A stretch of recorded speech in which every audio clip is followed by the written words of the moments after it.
안녕하세요. 10년 전 제게는 누가 봐도 예쁘다고 칭찬할 만큼의 미모가 뛰어난 와이프가 있었습니다. 그때 당시에 저와 아내는 30대 초반의 동갑 부부였었고 초등학교를 다니는 외동딸 아이 하나가 있었습니다. 저와 아내가 처음 만나게 된 건 남들처럼 특별할 건 없었습니다. 그 당시 아내는 제가 다니는 회사의 갑 위치에 있는 더 좋은 회사에서 근무하던 직원이었고 회사 간의 업무 파트너 담당자들이었기에 매주 몇 번씩 마주치게 되었었죠. 그러다 그녀의 미모와 능력에 점차 빠져들게 되었습니다. 저는 전문대를 나왔고 집사람은 명문대를 나왔었고 얼굴은 연예인 중에 김사랑을 닮아서 세련미가 넘쳤고 몸매도 좋았습니다. 그리고 말도 사근사근하게 잘하고 상냥해서 누구나 반할 만한 그런 여자였었죠. 솔직히 그에 비해 저는 다른 사람들과 다를 바 없는 평범한 남자였었고 아내는 미모며 미모 학벌이면 학벌 그리고 저보다 뛰어난 스펙까지 뭐 하나 꼴릴 게 없었죠. 그래서 그런지 처음에는 상냥하게 말을 건네던 여자였는데 제가 관심을 보이자 그때부터는 전과 다르게 저를 깔보는 듯한 행동과 말을 서슴지 않더라고요. 그래도 그때는 왜 그랬는지 그런 취급이 아무렇지가 않았습니다. 왜냐하면 그녀를 너무나도 사랑했었기에 그런 상처보다도 그녀를 바라보는 행복이 더 컸기 때문이었죠.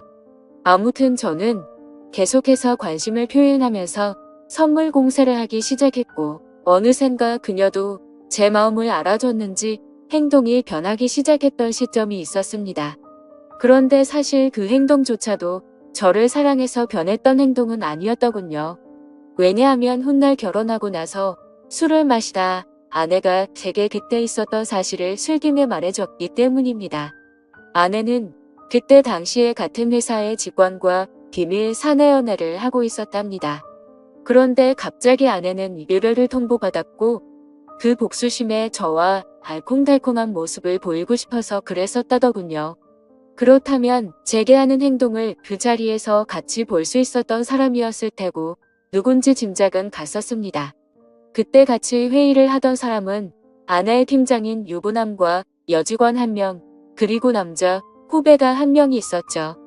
그래서 저는 당연히 후배 남자라고 생각을 했었는데 지금 생각해보니 그게 아니었던 것 같기도 합니다.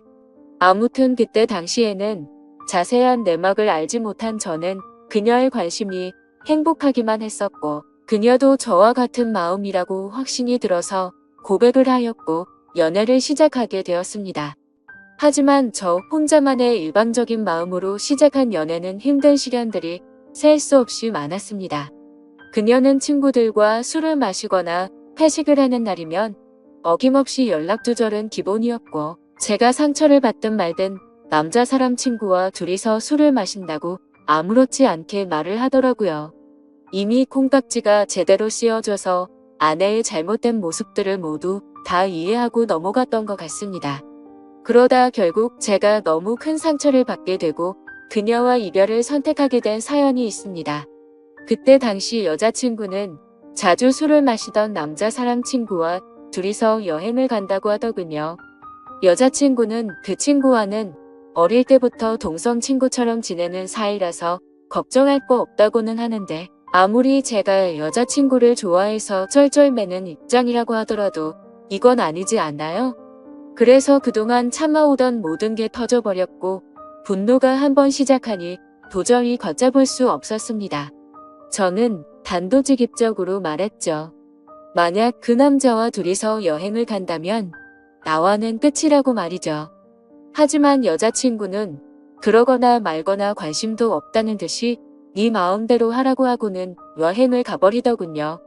그런 모습에 그동안 내가 정말 연애를 잘못하고 살았구나 라는 걸 많이 깨달았고 힘든 아픔을 겪고 있었습니다. 그렇게 2달 정도가 지난 어느 새벽에 여자친구에게서 연락이 오더라고요.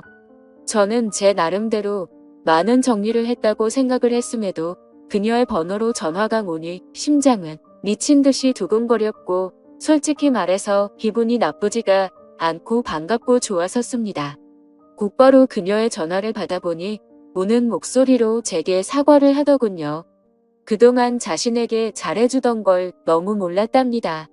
그런데 헤어지고 나니까 자신도 저를 너무 사랑했다는 걸 깨달았고 용서를 해달라고 하더라고요. 그리고 그때 했던 선택은 자신도 후회한다며 다시는 그런 말도 안 되는 짓 하지 않겠다고 했죠. 솔직히 고민이 잠깐 동안 되기는 했지만 그녀의 말을 진심으로 믿고 싶었습니다. 그래서 그녀의 용서를 받아주었고 결국 연애를 다시 시작하게 되었죠. 그날 이후로는 다른 평범한 연인들처럼 그녀도 제게 헌신을 다해주더군요. 달라진 모습에 저는 하루하루가 행복했었고 제 선택에 후회가 없었습니다. 그렇게 행복한 연애를 하던 중 한 달 정도가 지난 뒤에 아내는 제게 말했습니다. 아무래도 아이를 가진 것 같다고 해서 병원에 가봤는데 임신한 지 3개월이 되었답니다. 그 이야기를 듣고 나서 심장이 덜컹하더군요. 솔직히 기분이 좋아야 정상인데 뭔가 석연치 않은 기분이 들었기 때문입니다. 3개월 전이면 아내가 남자 사람 친구와 여행을 갔을 시기와 겹쳤기 때문이었죠.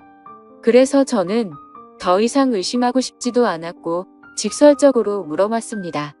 혹시 그 남자랑 여행 가서 별일이 없었던 거 맞냐고 했죠. 그러자 여자친구는 불같이 화를 내면서 무슨 그따위 생각을 하냐고 하더라고요. 정말 그 친구와는 동성 친구처럼 지내는 사이라서 아무 일도 없었답니다. 그리고 정의심이 되면 나중에 아기 낳아서 유전자 검사를 해도 된다고 하면서 괜히 책임지기 싫으니까 핑계대는 거 아니냐면서 오히려 저를 몰아붙이더라고요. 그래서 일단 당장은 아내의 당당한 태도에 제가 너무 의심만 가지고 기분 나쁜 소리를 한 건 아닌가 싶어서 사과를 했고 결국 아내와 저는 아이를 낳기로 결심을 하고 서둘러서 결혼을 했습니다. 신혼집은 걱정이 없었고 아내도 그걸 잘 알고 있었습니다. 그때 당시에는 부모님께서 하시던 자영업이 잘 되고 있었기 때문에 모아둔 재산이 제법 많았었기 때문이었죠. 그래서 신혼집을 서울 한복판에서 대출 없이 자가로 시작했습니다. 그때는 정말 남들 부러울 거 하나 없었고 진짜 세상이 모두 다 제 것만 같았습니다.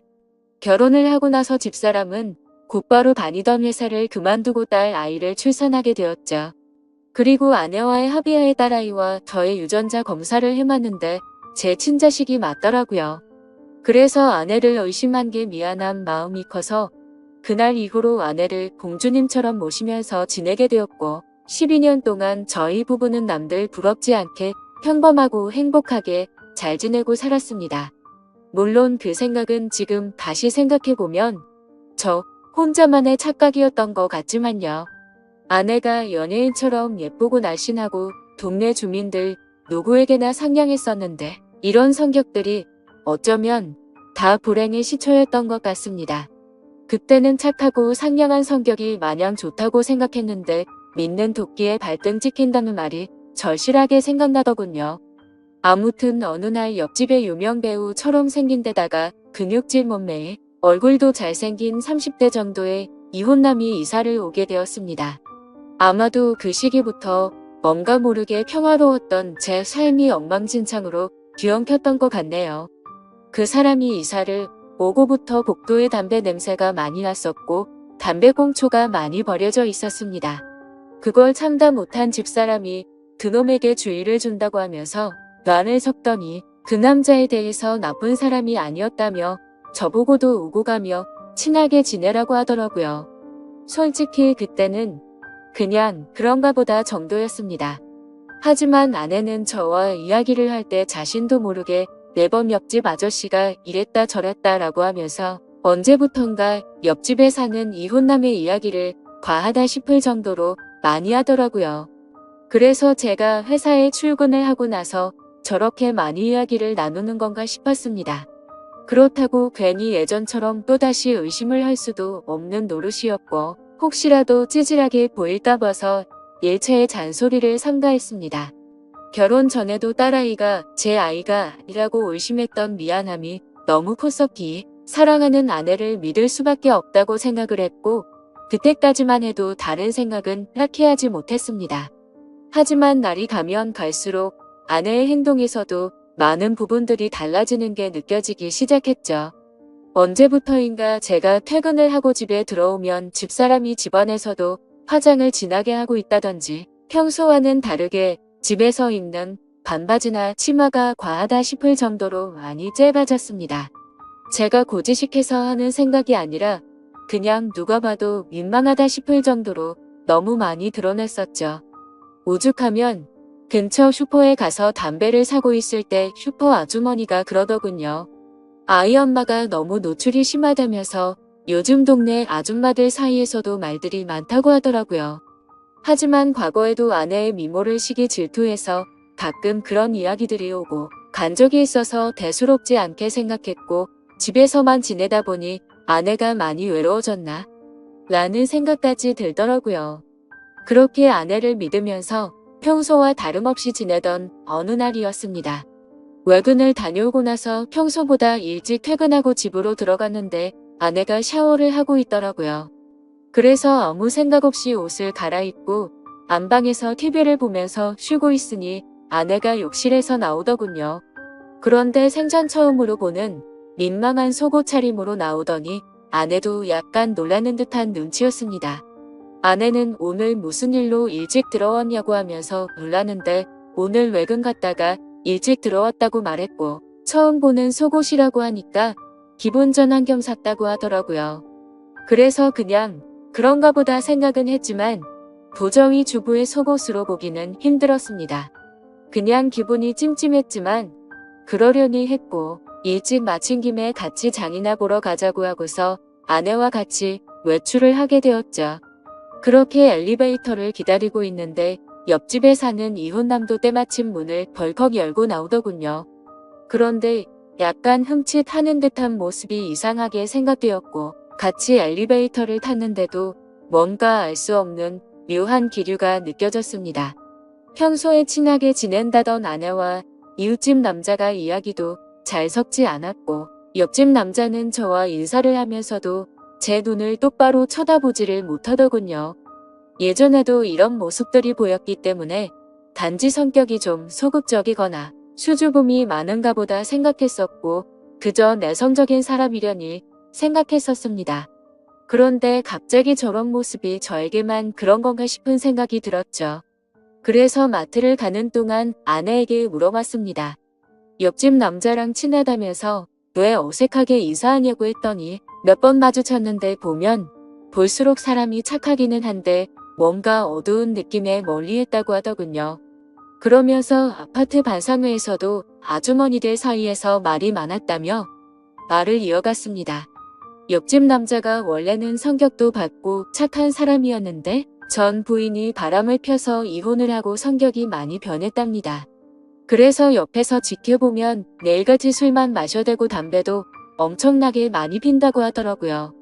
그 말을 듣고부터는 그날 이후로 옆집 남자에 대한 궁금증이 더 생겨나서 유심히 지켜보기 시작했습니다. 술과 담배를 많이 한다는 건 잘 알고 같은데 그런 걸 제외하고는 특별한 문제들은 없어 보이더군요. 옆집 남자는 주말이면 어김없이 교회도 빠지지 않고 혼자서 잘 나가더군요. 단정히 성경책 들고 예배 가는 모습이 인상이 깊었고 그런 모습들이 어두워 보인다거나 다른 생각은 할 수가 없었죠. 그냥 누가 보더라도 겉보기에는 정말로 절대 문제가 있는 사람 같아 보이진 않았습니다. 그리고 눈을 잘 마주치지 못할 뿐 제가 보기에는 인사도 잘해서 친절하고 예의가 바른 사람으로 보였고 제가 직접 지켜본 옆집 남자는 아내가 말했던 모습과는 전혀 달랐기에 의심이 싹트기 시작했습니다. 솔직히 말해서 제 아내가 유부녀라고는 하지만 매일같이 운동을 다니면서 관리를 잘해서 아이를 출산하기 전처럼 몸매도 좋았고 피부 관리도 항상 잘해왔기에 20대 중반으로 밖에 보이지가 않았죠. 그래서 길을 가다가도 남자들이 10명 중에 5명은 다시 쳐다볼 정도로 훌륭했었기에 옆집 사는 남자도 충분히 관심을 가지고서 저 몰래 들이대지 않았을까 싶었습니다. 그리고 그때부터는 별의별 생각이 다 들더라고요. 외근하고 일찍 들어간 날도 아내가 굳이 그 시간에 샤워를 하고 있었던 것도 수상했고 왜 그때 때마침 옆집 남자는 외출을 했으며 서로가 어색해했던 이유가 뭘까 이런 생각이 들었죠. 사실은 아내는 그 남자를 만나기 위해서 샤워를 했고 둘이서 만나려고 했는데 제가 있어서 둘 다 놀라서 그런 상황이 벌어진 게 아닌가 이런 생각이 들었습니다. 심지어 그날 마트에 다녀오고 나서도 잠들기 전 낮에 봤던 아내의 모습이 아른거려서 다가갔더니 아내는 이 핑계 저 핑계를 대면서 저를 피했던 모습이 기억났습니다. 절대 두 번 다시는 아내를 의심하지 않는다고 맹세하고 지키려고 애써봤지만 의심이 싹을 트기 시작하니 걷잡을 수 없이 커져가더군요. 아내가 입고 있는 의상들도 예전에는 그러려니 했었는데 이제는 옆집 남자한테 잘 보이려고 저 따위로 입은 건가? 라는 생각이 들기 시작했고 회사에서 일을 하고 있을 때도 지금쯤 아내가 바람을 피우고 있는 건 아닌가라는 생각에 일도 제대로 손에 잡히지가 않았습니다.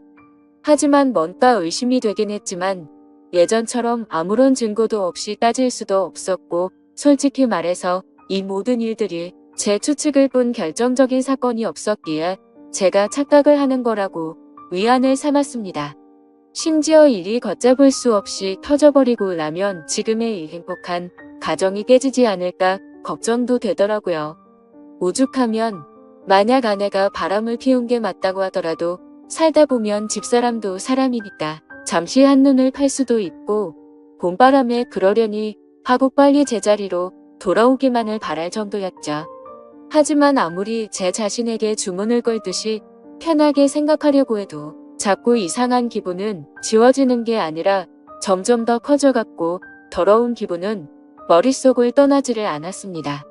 그래서 결국 오랜만에 만난 친구들과의 술자리에서도 제 표정이 어두워 있으니 친구들은 집요하게 제게 무슨 일인지 물어보게 되었고 너무 답답한 나머지 어쩔 수 없이 제 고민을 털어놓게 됐습니다. 그랬더니 친구들은 한참 동안 고민을 하더니 한 친구가 솔깃한 방법을 제안해 주었습니다. 집안 천장에 작은 소형 카메라를 설치하는 게 어떻겠냐고 권하더군요. 이렇게 백날 천날 고민하고 또 고민해봤자 의심은 더 커질 거라며 차라리 제 생각이 맞든 아니든 하루라도 빨리 아는 게 저와 딸아이를 위한 거라고 하더라고요. 그 말을 듣고 보니 저도 같은 생각이었습니다. 예전에 딸아이의 친자 검사를 할 때도 의심을 하던 시기가 너무 힘들었었고 막상 검사를 할 때는 덤덤했었고 제 친자식이라는 결과가 나오니 더 행복해졌던 전례가 있었기 때문이었죠. 아내를 또다시 의심해서 미안하지만 만약 아니라면 평생 동안 헌신하겠다는 생각으로 아내가 운동을 나가고 집이 비어있는 시간에 작은 소형 카메라를 설치하게 되었습니다. 지금부터 세상에 이런 일이 또 있을까 싶은 반전 드라마가 시작됩니다. 저는 저보다 덩치도 좋고 근육질의 탄탄한 몸을 지닌 옆집 남자를 가만두지 않으려고 혼자서 온갖 상상을 했고 혹시라도 벌어질 위기 상황에 대처할 모든 만반의 준비를 하고 마음을 가다듬었습니다. 혹시라도 제가 예상했던 대로 아내와의 불륜이 확인되며 그냥 주먹 다툼을 하고서 징역이라도 가겠다고 각오까지 했을 정도였죠.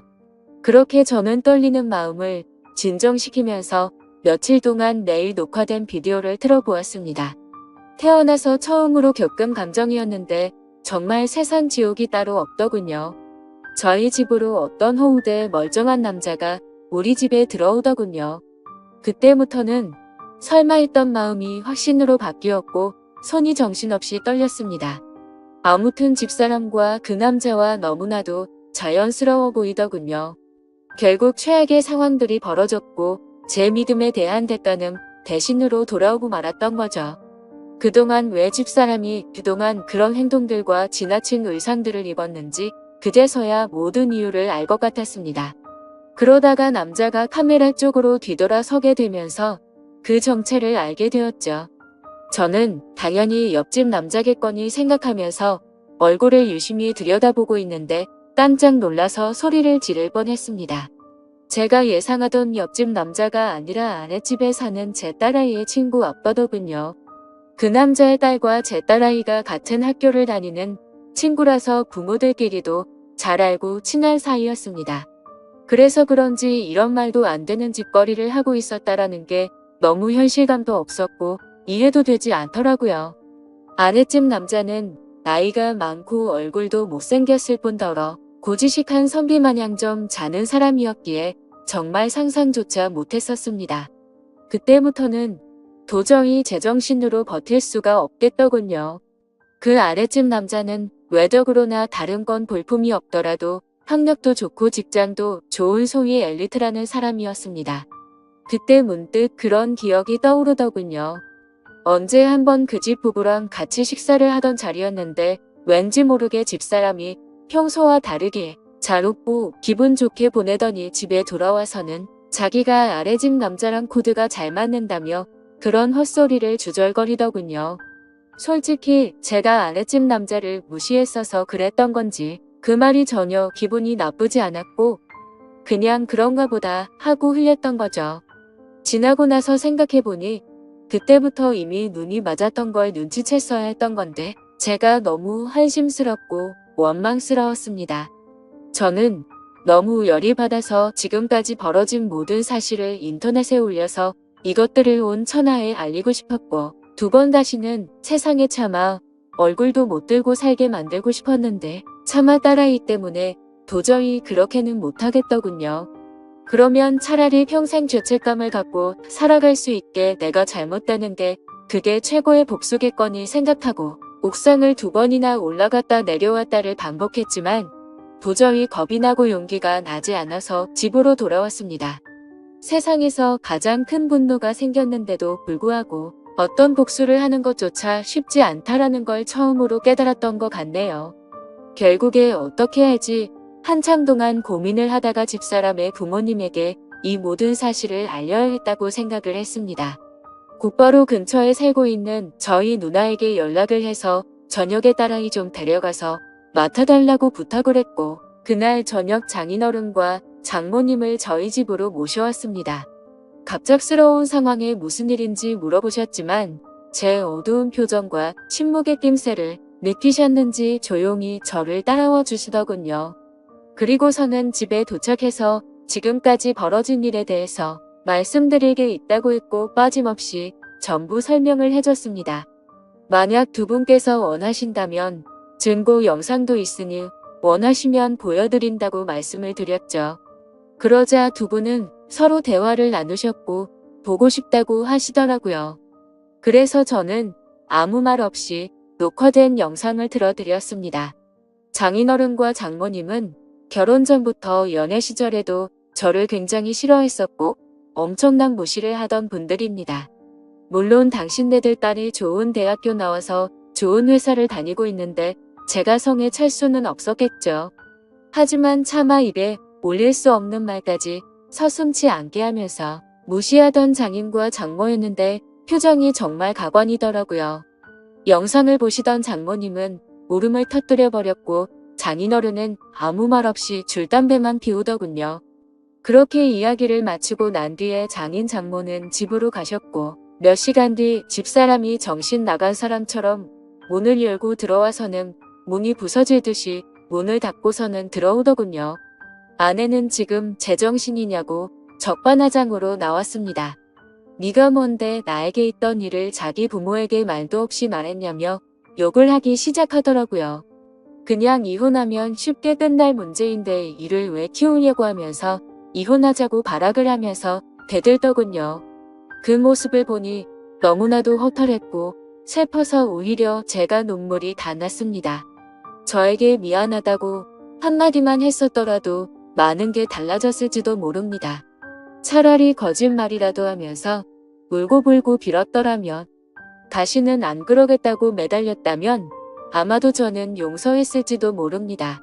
그때는 제 목숨보다 소중했고 제 모든 걸 줘도 아깝지 않아서 정말 소중하고 과분했던 집사람이었죠. 그만큼이나 저는 진짜 많이 아내를 사랑했었습니다. 너무 화가 났지만 차마 집사람을 건드릴 수는 없었기에 저는 그냥 바닥에 뒹굴면서 서럽게 통곡을 했습니다. 결국 집사람과는 이혼을 하기로 했고 아내에게 귀책 사유가 있었기에 딸아이는 제가 맡기로 했습니다. 그리고 아내집 그 정신나간 유부남도 이 모든 사실이 드러나자 그 유부남의 아내가 회사에서 한바탕 난리를 치는 바람에 불명예 퇴직을 당하게 되었고 결국에는 이혼까지 당했다고 하더군요. 그리고 당장은 집에서 아이를 키울 사람이 없었기에 독신으로 지내고 있던 누나가 저희 집으로 들어와서 딸아이를 잘 키워줬습니다. 가진 거라고는 집 하나 딸랑 있었는데 그 집을 팔고 싶지는 않았습니다. 당장 팔면 너무 막심한 손해였을 뿐더러 온전히 제 딸아이에게 물려주고 싶었기 때문이죠. 그래서 저는 제 딸아이에게 모든 걸 다 해주고 싶어서 정말 열심히 살았습니다. 나름대로 수입이 적지는 않았던 덕분도 있었고 제가 열심히 하는 만큼 수익은 더 늘어났기에 항상 추가 근무를 지원해서 했고 일 없는 날에는 대리기사도 뛰면서 정말 열심히 살았습니다. 제가 부족해서 엄마 없이 키운 죄를 물질적으로 풍족하게 해서라도 딸아이에게 모든 걸 보상해주고 싶었죠. 저는 노년째 낡은 구두를 고쳐가며 신어도 제 딸의 옷과 신발은 꼭 유명 메이커로 사서 입히고 신겼습니다. 딸이 원하면 유학도 보내주고 원하는 건 다 해주고 싶었고 시집 갈 때도 진짜 잘해주리라고 마음 먹고 악착같이 일만 했습니다. 그래서 일주일에 5번 넘게 마시던 술도 안 마시게 되었고 담배도 끊었습니다. 하루에 15시간씩 고된 일을 하고 집에 들어와서 공주님처럼 곤히 자고 있는 제 딸을 보며 신기하게도 그날 있었던 모든 피곤함과 스트레스가 모조리 사라지는 기분이 들더군요. 딸 아이가 엄마가 없는데도 불구하고 큰 말썽도 안 부리고 건강하게 잘 커줘서 고마웠습니다. 쌓여가는 딸의 시집 미천 통장 잔고가 쌓여가는 걸 보면서 제 인생도 제자리를 찾아가는 기분이었죠. 그러다 딸 아이가 초등학교를 졸업하고 중학교 들어갈 때쯤 저에게 중매가 들어왔습니다. 여자가 얼굴도 참하고 통통하고 다 좋은데 약간씩 다리를 절더라고요. 공부도 많이 하지 못했고 집안에 돈을 보태주느라 모은 돈도 500만 원 정도밖에 없다고 했습니다. 허우대 멀쩡해서 예쁜 몸 자랑하느라 이 남자 저 남자한테 눈 웃음치면서 사는 여자보다는 낫다고 생각들더군요. 다리를 절어도 마음을 저는 것보다 제대로 정신 박힌 여자가 훨씬 더 낫겠지라고 생각을 했습니다. 저희는 그렇게 중매로 만나서 서로가 점점 호감을 쌓아가게 되었고 결국에는 따로 식은 올리지 않고 혼인신고만 하게 됐습니다. 그 이후로 저와 아내는 살림을 합치게 되었고 바로 그 다음 해에 아들을 갖고서 낳게 되었습니다. 지금의 제 아내는 처절하고 아팠던 지옥 같은 제 과거를 보상해주는 하늘에서 내려준 천사 같은 복덩어리였습니다. 아내는 빈손으로 결혼해서 미안하다며 늘 미안하다는 말을 입에 담고 살았고 제가 그렇게 말렸는데도 불구하고 살림에 도움이 되고 싶다면서 동네마트에서 다리를 절면서도 알바를 하더군요. 예전 집사람은 지방에서 연하남과 살림을 차렸다고 하던데 철이 없는 남자를 만났는지 형편이 말도 안 되게 어렵다고 하더라고요. 그래서 가족들한테 돈을 엄청나게 빌린 뒤로는 가족들에게조차 도통 연락이 없다고 하더군요. 뭐 그러던지 말던지 저는 제 인생을 살려고 합니다. 이젠 저는 두 아이들을 위해서 그리고 지금의 아내를 위해서 더욱 더 열심히 살 겁니다. 어제 성과금이 들어왔습니다. 오늘은 저녁에 아내가 좋아하는 소고기에 소주나 한 잔 마시면서 하루를 정리하려 합니다. 지금까지 제 사연을 읽어주셔서 감사합니다.